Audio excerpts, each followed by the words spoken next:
নমস্কার, আমি প্রসূন সাহা, বর্ধমান বিশ্ববিদ্যালয়ের অন্তর্গত কানলা কলেজের বিএড বিভাগের ছাত্র। আজকে আমরা চতুর্থ সেমিস্টারের ইপিসি থ্রির অন্তর্গত কন্টেন্ট সংক্রান্ত একটি বিষয় নিয়ে আলোচনা করব।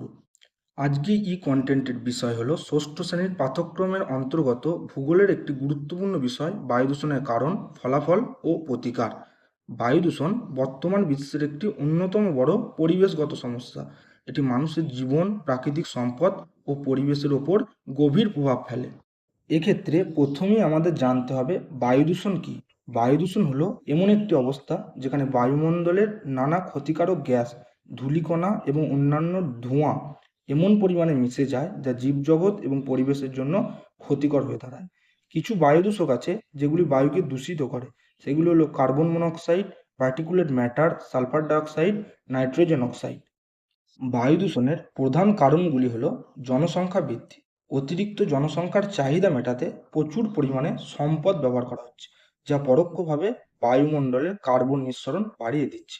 অপরিকল্পিত নগরায়ন, শহরের আয়তন বৃদ্ধির সাথে সাথে প্রচুর বাড়িঘর নির্মাণ ও আবর্জনা তৈরির ফলে সেখান থেকে সৃষ্ট মিথেন গ্যাস বাতাসের গুণমান দুটো হ্রাস পাচ্ছে। বৃক্ষচ্ছেদন, অবাধে গাছ কাটার ফলে প্রকৃতিতে কার্বন ডাইঅক্সাইড শোষণের ক্ষমতা কমে যাচ্ছে। এর ফলে বায়ুমণ্ডলে বিষাক্ত গ্যাসের পরিমাণ বেড়ে যাচ্ছে।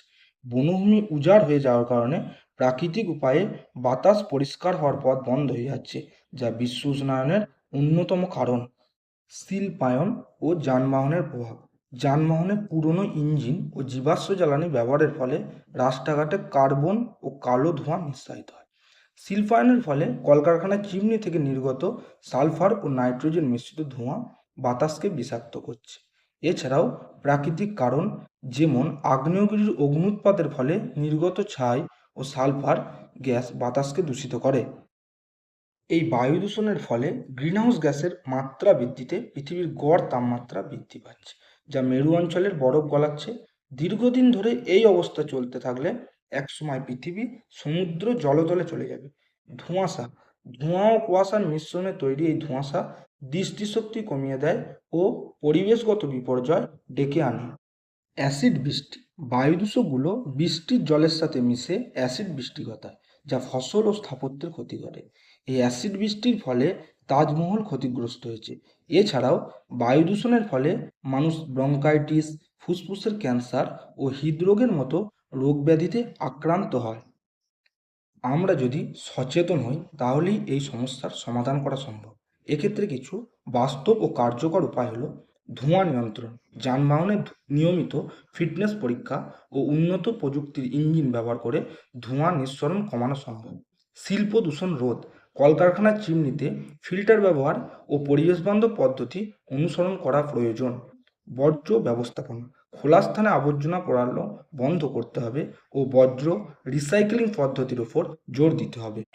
অপ্রচলিত শক্তির ব্যবহার, সৌরশক্তি, বায়ুশক্তি ও জলবিদ্যুৎ শক্তি ব্যবহারের মাধ্যমে কার্বন ফুটপ্রিন্ট কমিয়ে বায়ুকে নির্মল রাখা সম্ভব।